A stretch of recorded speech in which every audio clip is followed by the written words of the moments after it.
Bonjour et bienvenue sur la présentation de la résidence Le Clos d'Armor à Saint-Brieuc, une résidence senior en loueur meublé non professionnel. Je suis Jean-Sébastien Henry, je suis directeur commercial chez LP Promotion et comme notre habitude, nous reprendrons l'ensemble des fondamentaux, nous reprendrons LP Promotion, qui nous sommes, notre vie, notre œuvre, où on veut aller, l'exploitant, parce que dans le cas d'une résidence gérée, évidemment, ça fait partie d'un des 3-4 éléments qui sont les essentiels dans la réussite d'un investissement en loueur meublé non professionnel. On travaillera sur l'emplacement. Pourquoi un senior a envie de venir s'installer sur les côtes d'Armor? Pourquoi il aurait envie de s'installer à Saint-Brieuc? Pourquoi s'installer dans cette résidence? Et donc, quelles vont être ses attentes? Et donc, par définition, les attentes que peut avoir notre senior. Alors, un senior, c'est quoi une résidence senior? C'est quoi? Il y a 4-5 façons de traiter le senior aujourd'hui sur le marché. L'EHPAD, qui est très connu, qui est plutôt pour la personne en perte d'autonomie. Ensuite, le senior plutôt classique, celui qu'on le trouve le plus sur le marché, on est sur les personnes qui sont en voie de perte d'autonomie. On a plutôt autour de 75 ans à l'entrée. Le senior, positionnement haut de gamme avec la piscine, avec le jacuzzi. On va être sur les 3-5% des retraités les plus fortunés. C'est un marché de niche qui fonctionne très bien, mais ça reste un marché de niche.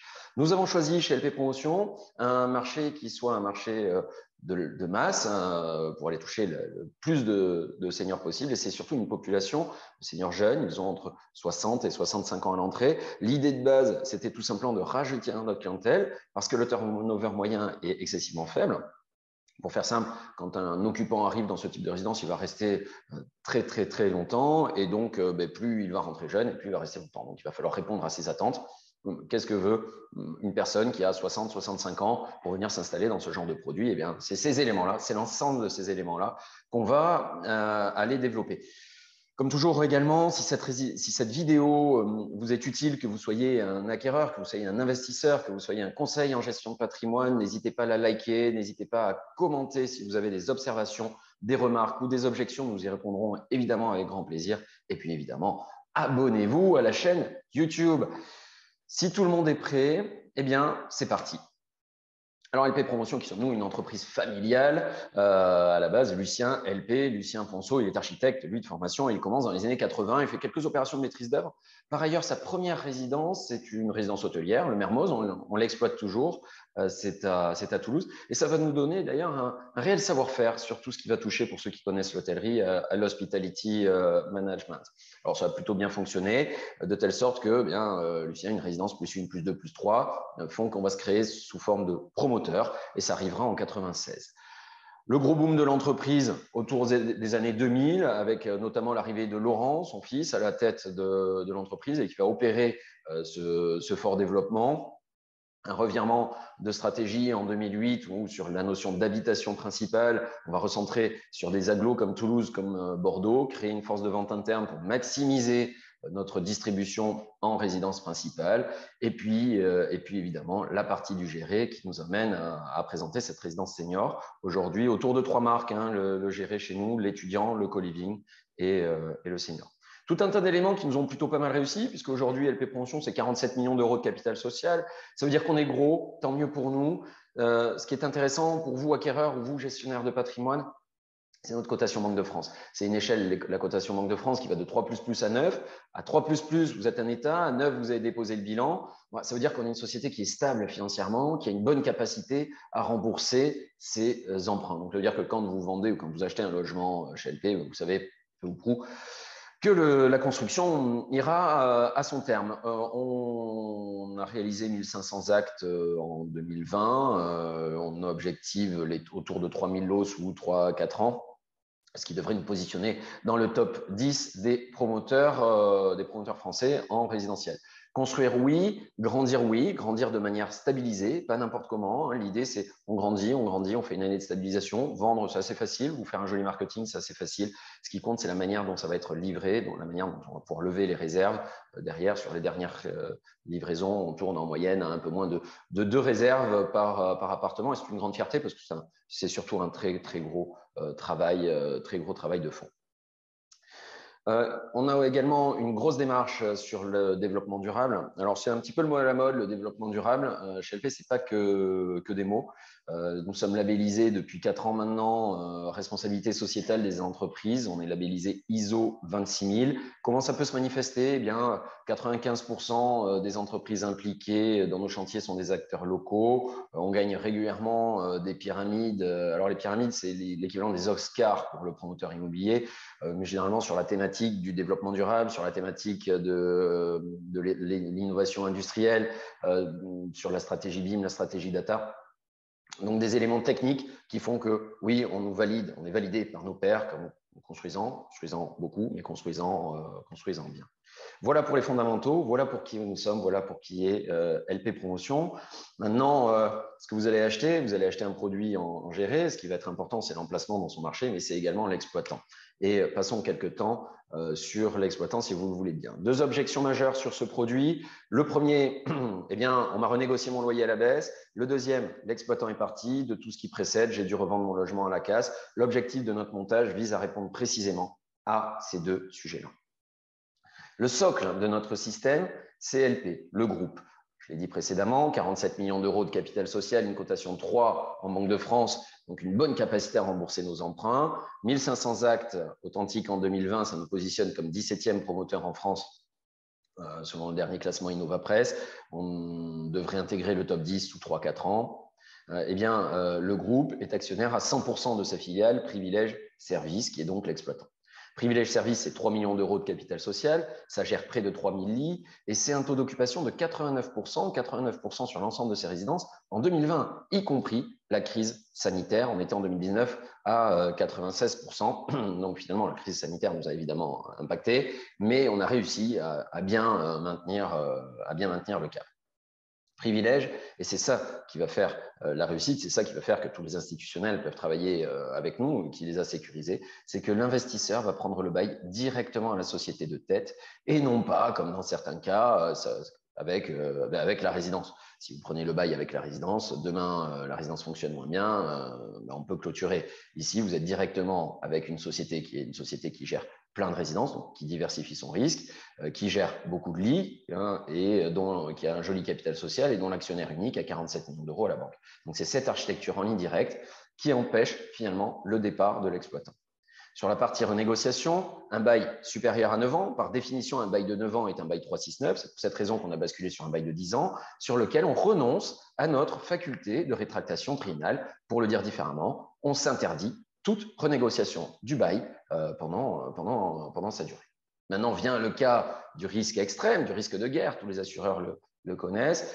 Et on peut imaginer que se passe-t-il pendant une crise sanitaire? Eh bien, pendant la crise sanitaire du Covid, on a le droit de tout faire. On peut aller au-delà du bail. On aurait pu couper les loyers, ce qui a été fait de temps en temps sur le marché. Privilège et LP Promotion ont payé 100%, je dis bien 100% des loyers et dans leur intégralité sur l'ensemble des résidences co-living, seniors et étudiantes à l'ensemble des investisseurs. Et ça, c'était réellement un message fort qui a été envoyé à la fois aux gestionnaires de patrimoine, à la fois aux investisseurs en disant on est là. Et alors certes, les performances du passé ne préjugent pas des performances à venir, mais pour autant, on aura du mal à faire pire en termes de situation économique que 2020, vous en conviendrez. Et eh bien, en 2020, il faudra se souvenir qu'on était là et qu'on a fait le job et le job jusqu'au bout. Donc voilà, je réponds aux 2 objections majeures que vous retrouverez sur le net sur ce type de produit, à savoir, on m'a renégocié mon loyer à la baisse, c'est jamais arrivé chez nous, et l'exploitant est parti. Mécaniquement, on voit bien qu'il ne peut pas partir. Très bien, j'ai 55 ans, je vais commencer à réfléchir à où je vais aller passer ma retraite, ça sera dans 5 ans, dans 10 ans. Eh bien, je vais commencer à me poser la question d'abord de la région. Je suis en région parisienne, je suis à Strasbourg, je suis peu importe. Eh bien, je vais commencer à aller regarder la région avant de regarder la commune. Et je vais aller regarder ce qui se passe à un peu moins de 1h30 de la commune parce que, encore une fois, je suis actif, je peux avoir ou pas, mais une voiture, en tout cas, je conduis. Et donc, je vais regarder ce qui se passe à moins de 1h30. Et dans les Côtes d'Armor, à moins de 1h30 de Saint-Brieuc, qui est la commune qui va nous intéresser, on retrouvera le village préféré des Français en 2015, Ploumanac. On retrouvera la côte de granit rose, on retrouvera la cité médiévale de Dinan, on retrouvera la vallée des Saints. C'est quoi la vallée des Saints? C'est l'île de Pâques bretonne. Ça, c'est pour l'aspect culturel, c'est pour l'aspect se déplacer et voir des jolies choses. Sur l'aspect sportif, on pourra citer le GR4 avec près de 400 km de sentiers. C'est le sentier des douaniers pour le citer. Près de 500 km de voies vertes et de véloroutes, près de 235 sites culturels et quelques festivals. Donc oui, un endroit, une zone qui vit beaucoup, qui est très verte, qui est très penchée sur la nature et une économie qui est diversifiée avec de l'agroalimentaire, du tourisme ou encore des télécommunications. Donc oui, je peux dire que j'ai un intérêt à aller m'installer pour ma retraite sur les Côtes d'Armor parce qu'on y vit bien.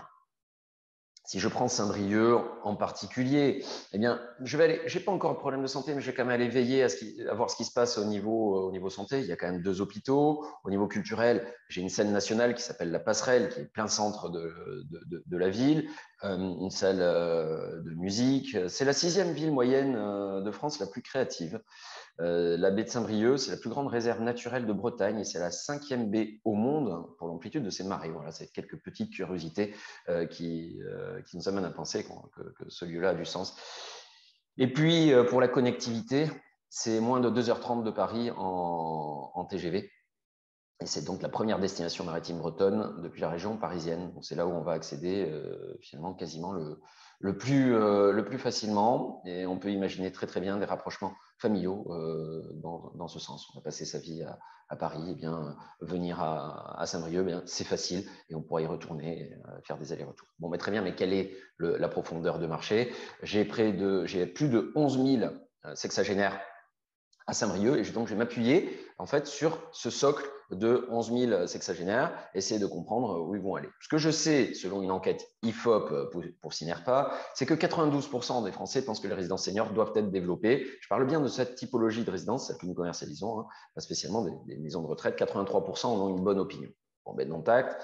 Je n'ai pas de statistiques exactes sur les 11 576, mais en imaginant qu'à peine 20% pourraient y être intéressés, c'est-à-dire à peine 1 sur 5, vraiment on ne va pas chercher bien loin, ça me ferait un potentiel de marché à 2300 demandes potentielles. J'ai 215 lots seniors à Saint-Brieuc en concurrence. Eh bien, imaginons, et on verra tout à l'heure, que l'emplacement de nos concurrents soit mieux, que les prestations soient mieux. Eh bien, ils préfèrent aller à la concurrence. J'enlève les 215, il me reste une profondeur de marché de 2100. Je n'ai que 92 lots. Concrètement, j'ai un appartement disponible pour potentiellement 23 demandes. Donc, non, on ne se fait pas énormément de soucis pour nos amis de privilège quant à la profondeur de marché. Et oui, clairement, on répond à la notion d'emplacement dans son marché. Je rappelle quels sont les critères qui font la réussite d'un bon LMNP. Un emplacement qui correspond à un marché, un exploitant, une rentabilité correctement équilibrée entre l'investisseur et l'exploitant. Donc oui, je réponds à la notion d'emplacement dans son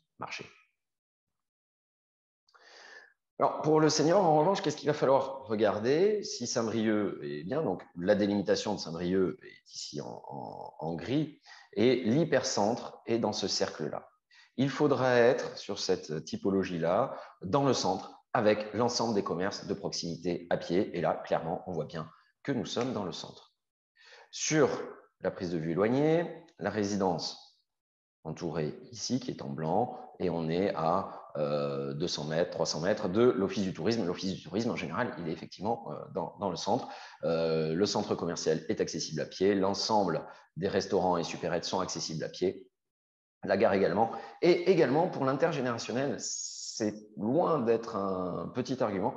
L'école et le collège qui est au bout de la rue, qui est ici. Pourquoi? Parce que je me répète, mes seniors dans cette résidence, on est sur une population qui est jeune, qui a 65 ans à l'entrée, 60-65 ans. Alors après 10 ans d'existence de la résidence, ils auront plutôt 75 ans de moyenne d'âge parce que forcément le turnover est très faible.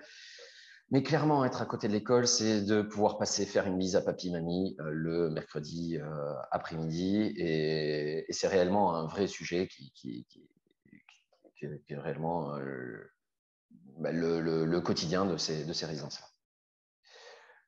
Sur la carte, on se rend compte un petit peu mieux, on est à 110 mètres des commerces, 260 mètres des bars et restaurants, à moins de 300 mètres de la supérette et du centre, on est à 400 mètres de la gare. Donc, on va être vraiment dans un tout vivre à pied. On arrive du week-end à Paris, on arrive à la maison, on y vient à pied, on fera tout le reste à pied. Quelques images de Saint-Brieuc, du centre-ville, de la rue du Rohan, par exemple, la vue du port de Plaisance depuis le viaduc de Gouette, pour ceux qui connaissent.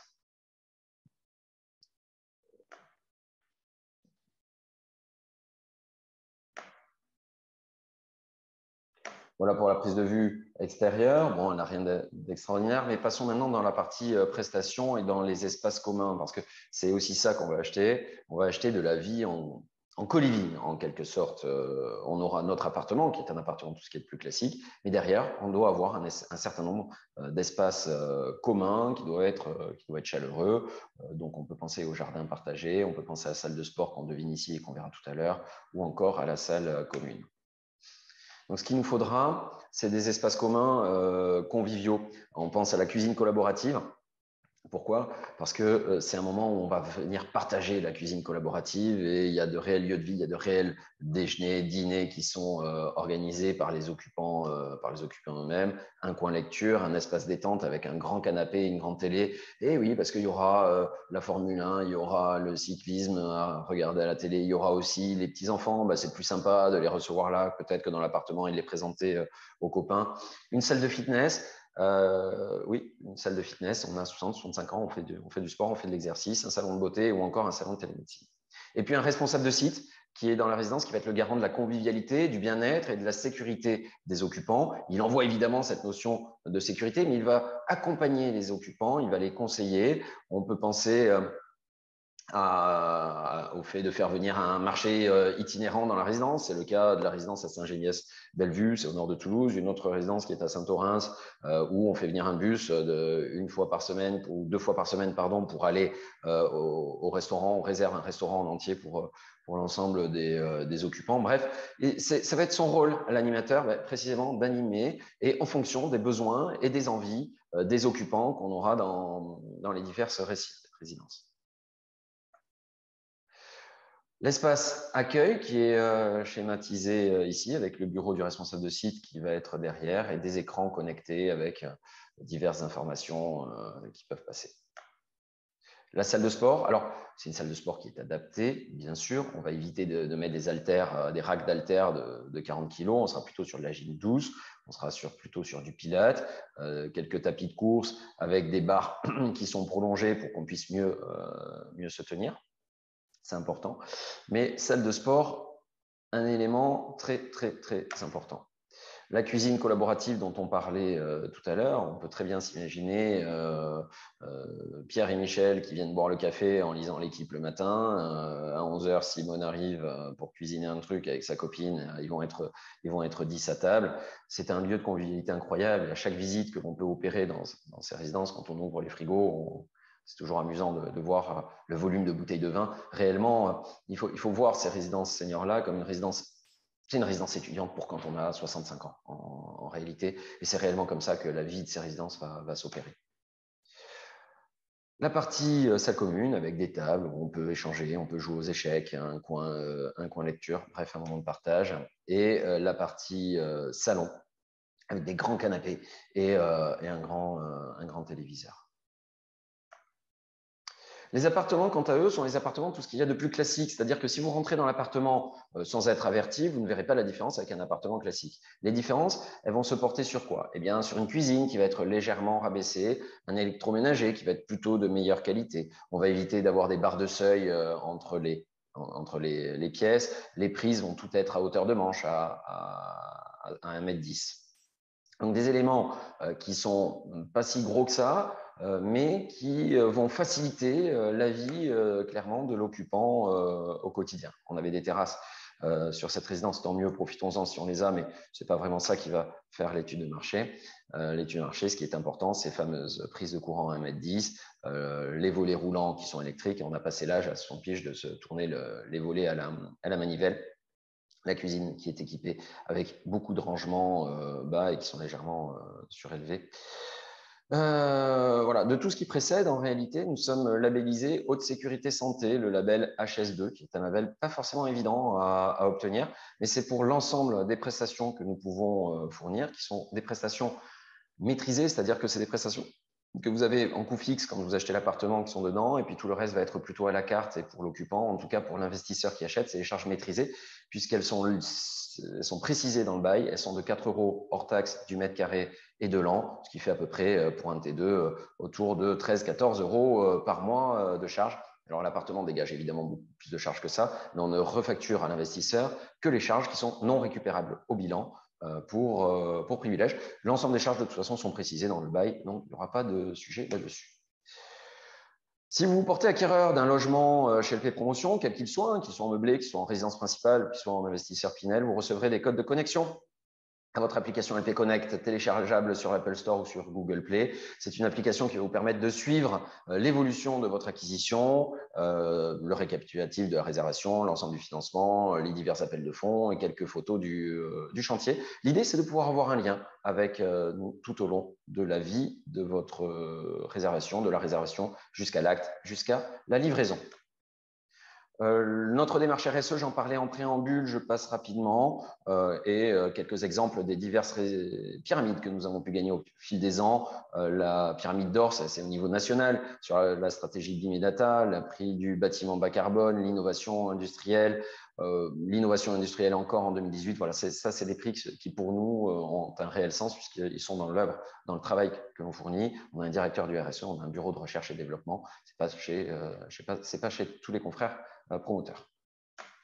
Quelques exemples de produits déjà livrés et déjà en activité. Le Belcanto à Saint-Geniès-Bellevue, tous ces éléments-là en résidence senior. Le Clos des Orangers dont je parlais précédemment. Le Parc Doré, lui, à Villeneuve-d'Ornon, c'est au sud de Bordeaux.